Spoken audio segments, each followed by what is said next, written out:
What color were her shorts? I mean, not her shorts. Was something else in the room that wasn't her shorts? Gotcha. Every time a thirst trap like this enters my feed, the better parts of me want to keep scrolling, remembering that I'm a married man and father of a beautiful daughter, and that I really don't want to spend any of my precious time on this earth being titillated by pixels on a screen. But then the animal parts of my brain say, look at me. Look at me! And that's really quite tiring. So I've decided to make an entire video about how problematic and pervasive provocative content has become online. How's that for alliteration, you Recently, I was scrolling through Instagram and came across a beautiful video of a artisan potter making what appeared to be cups. I was captivated by his craft and the skill with which his hands moved about the clay. And these grooved accents were so beautiful, but I couldn't remember how he'd made them. So I was going to go back in the video to see how they were done. And so I went down to the play bar and was going to scroll backwards, but unfortunately I grabbed the corner of the video, which I almost exited the app, which you can see here. But apparently when you do that and you let go, you snap to the next video. Okay, all right, okay. What was that? The grooves on the cups. So we were going to go back and look at those. So we'll just try again. We'll scroll back and then, okay, what the, is that AI? Jennifer Lawrence? I mean, that's weird. Let's go to profile and see, no, it all looks like the same person. So this is a real person? I mean, we better see where this link goes and, okay. And just like that, he was thirst trapped. Can you leave? No, I want to watch. Wikipedia describes thirst trap as a type of social media post intended to entice viewers sexually, and offers this image as an example, which is funny to me because it looks less like a thirst trap and more like a cringe snap. We're having fun. Still, this is what we mean when we talk about thirst traps. Content online meant to make us thirsty. And unfortunately for us, there are so many ways we can end up ensnared. So let's deepen our understanding by taking a look at the many different types of thirst trap variations. Getting its name for being the most basic type of thirst trap, this is a video where someone uploads themselves doing, well, they're not really doing anything. But if it gets millions of views, you can rest assured it's a thirst trap. And getting such a response from doing so little is a shining example of how pretty privilege works. Some people doing this format might put in a ton of effort by doing a spin, lip syncing to music, or even lazily dancing. But it remains obvious that the point of the video is to look at and appreciate the person's body, because nothing else happening is remotely interesting. If you want to learn something and get turned on, hard lessons are for you. These videos ostensibly exist to teach you something, but viewers experience more than the joy of learning. Hello, my dear students. My first experience with content like this was with one of the OG YouTubers, Hot for Words, who would teach you about the origins of words like sin while you felt like you were sinning watching the video, which is hilarious in today's social media landscape because this video practically feels safe for Sunday school. I go to a progressive church. But we've fallen far from grace since the time this video was posted 17 years ago, and now most of these videos are aimed at teaching you things more aligned with how they hope to make you feel. I'm a scientist and I'm here to solve your arguments about Did you know it's a scientific fact that heavier men last longer in bed? And it's worth saying here that all of these traps exist on a you know it when you see it spectrum. An attractive person teaching you something doesn't automatically make it a hard lesson, but if you find you're paying more attention to the person's body language than their actual language, it's a fact!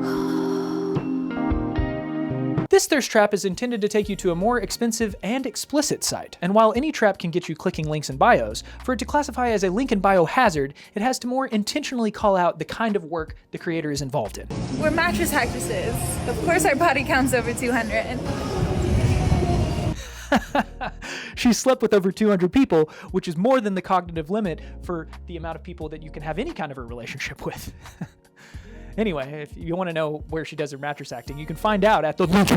Not saying the industry is for everyone, but I am saying last year at this time I was living in my parents' house. I wonder what industry she's talking about. I bet you can find out at the... Well, I hope you guys are happy. That guy that I really liked, found out about my job and it's not okay with it.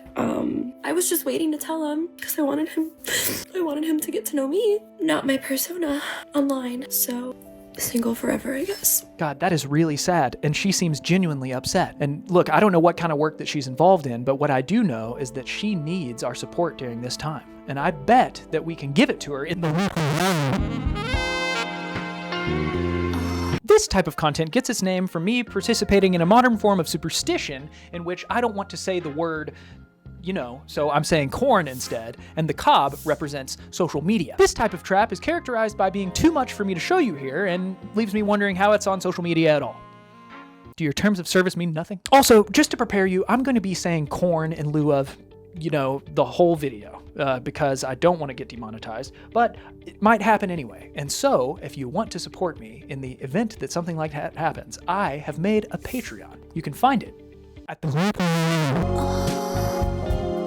So all the traps on our list make you thirsty, but this one is aimed at making you hungry as well. And this one can be difficult to wrap your head around, so for the sake of science and understanding, we're going to go through this one together and look at one by a creator named Donut Daddy, and see what Chef is doing to cook up something provocative. Whoa, we're less than a second in and Chef has already hit us with smoldering eyes, a wink, and a flex. I'm turned on by his efficiency of editing. Okay, here it appears these strawberries are meant to represent something else, because I can't think of any culinary reason to do this, and in fact, I can think of quite a few culinary reasons not to do it. Wait, what are you doing with the colors Prosecco? No! Just kidding. This is meant to represent him achieving satisfaction all over the work surface during the middle of cooking, which does seem a bit premature. Did he think we wouldn't notice if he poured champagne down his abs? Okay, now we're jiggling and rubbing eggs, which makes sense. These are something that are directly related to reproduction. Believe it or not.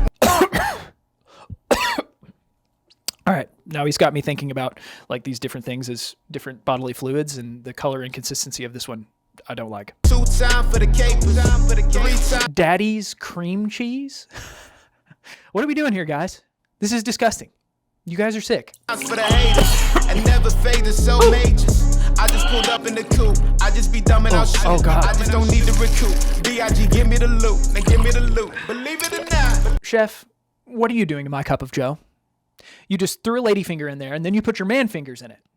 No part of me wants that beverage anymore. I mean, we're just trying to rack up health code violations here. He's sucking on strawberries, he's spilling champagne all over the fucking place and himself, he's flicking batter, he's fingered the dark roast, and then he has the audacity to just straight up lick the champagne flute. But clearly, no one cares, because the comments are eating it up. People feel pregnant, there are gifts like this, and frankly, I find it all disgusting. Though, I would like that cake inside me. Not like that. I want to f*** it. And these weapons of mass desire are very effective at grabbing our attention, though it's difficult to put a number on exactly how much thirsty content people consume on social media because all the content types are mixed together. You're scrolling through cooking videos and then bam, someone's sucking on strawberries. It's hard to separate the sexy from the not, and even harder to know how much time people are spending on each, relatively speaking. But when it comes to straight up corn, we can get a clearer picture. Those sites are expressly built for thirsty content, so the traffic there is easier to track. And there's an awful lot of going on out there. For example, a study in 2020 found that 91% of men and 60% of women had viewed corn in the last month. In 2023, the highest ranked corn site had over 700 million more monthly visits than Amazon and nearly 1 billion more than TikTok. Yes, I said TikTok. And in the same year, OnlyFans clocked over 305 million user accounts, up from 238 million in 2022. Meaning today, there's likely a population larger than the entire United States being solicited with foot-related content in their DMs. Another report from Common Sense found that nearly 3/4 of teens aged 13 to 17 had seen corn online, 11% of people in the US view corn daily, and those daily viewers might be within the 11% of men and 3% of women reporting some agreement with the statement, "I am addicted to corn." These numbers make it clear that just about every person on the planet has fallen into a thirst trap at some point or another. And so what? It's no surprise people like sexy stuff. After all, we evolved to. And I'm a sex-positive person. I believe people should be able to love each other and themselves however they please. So why am I being such a square about all this? Well, it's because men cannot be held responsible for what they do in relation to women with all this sexy stuff floating around. No, that's not my point, that's not my point. Oh, but could you imagine if it was though? Dang. This video would have taken a weird turn. I'm being a square about all this because it's making us feel like shit. And it's not just thirst traps, but social media and many parts of the internet in general. Something that I hope isn't a super controversial statement at this point. It seems we're collectively waking up to this with each passing year as data accumulates, though I'd be willing to bet you have some direct experience with this after coming to in the middle of the night, staring into an endless scroll of videos with nothing to show for it other than lost sleep and a deep sense of existential dread. This stuff is making us depressed, anxious, and sucking the joy out of life. And to understand why, we're gonna have to talk about brain chemistry, unfortunately. But don't worry, I'm gonna make it sexy. Hey! My eyes are up here, buddy. So basically, we're all becoming miserable now because we're surrounded by too much awesome stuff. I know that doesn't make sense, but stick with me. So have you ever done something that made you feel good? Yes. Did the feeling you got from that thing last forever? No. Oh, it didn't. Weird. All right, well, did you try doing that thing again? And you're trying to tell me that playing through Ocarina of Time for the 4th time didn't feel as good as the first?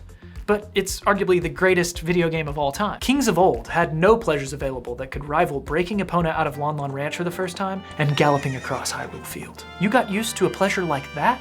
Well, unfortunately, yes.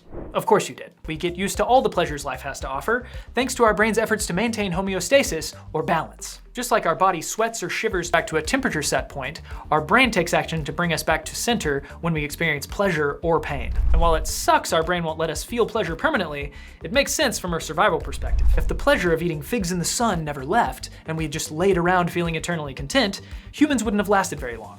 And these systems in the brain are much older than humans. The problem is that this balancing system evolved for a world of scarcity and isn't built for this era of abundance with access to easy pleasures of all kinds, including Eggo Appalachian Sippin' Cream, where you can easily get drunk and consume 11,000 calories for just $12.99.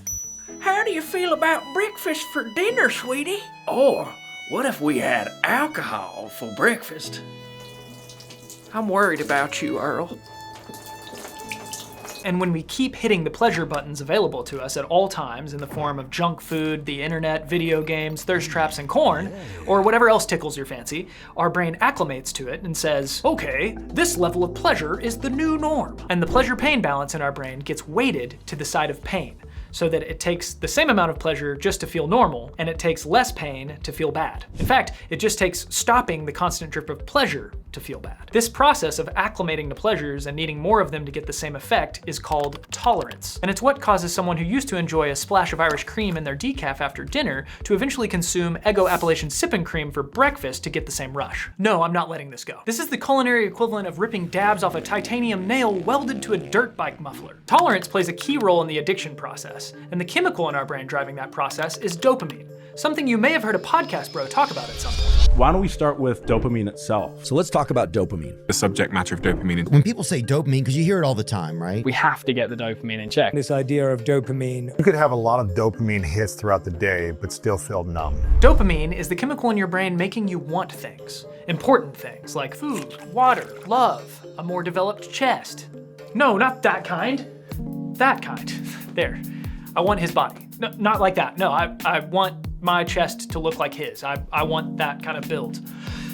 I'm gay is what I'm saying. The more dopamine a given thing produces in our brain, the more we crave it, and the more addictive potential it has. And it turns out thirst-related pleasures are the biggest natural hits of dopamine available to us, even bigger than others on the list like love, novelty, or food. And please think about that for just a minute. Junk food releases less dopamine than thirsty things, and yet the craving junk food inspires has led over 70% of the population to be overweight or obese. If thirst traps and corn can produce even more craving, what kind of havoc might the limitless amounts available on everyone's phones be wreaking on us? Might it have something to do with the fact that people aren't having sex anymore and birth rates falling below replacement levels? Hey, I'm just asking questions, and in doing so, making a kind of statement. And this most potent form of natural dopamine release gets hijacked by something unnatural, the internet. At the dawn of man, we were only able to be turned on by people in our immediate vicinity. And not only was the bar for beauty much lower before bathing and dental hygiene was a thing, the dopamine spike any one hot person could give you would fade over time, which motivated you to stop staring at your crush tanning hides through the bushes and do something more productive, like talk to her. But now, instead of dopamine going back down after seeing something thirsty, we can spike it again and again with endless novelty. Gary Wilson talks about this in his book, Your Brain on Corn. Australian researchers measured arousal in test subjects watching pornographic material. Over time, it went down in response to the same video. But as soon as they switched it up to something new, arousal and dopamine went soaring. Watching traps on Instagram isn't doing it for you anymore? Just head to the link in bio for more. Falling flat to that genre of corn? There's a boundless array of more to choose from to send your dopamine soaring and the thrill of the hunt alive as you search for that perfect material to end your session with.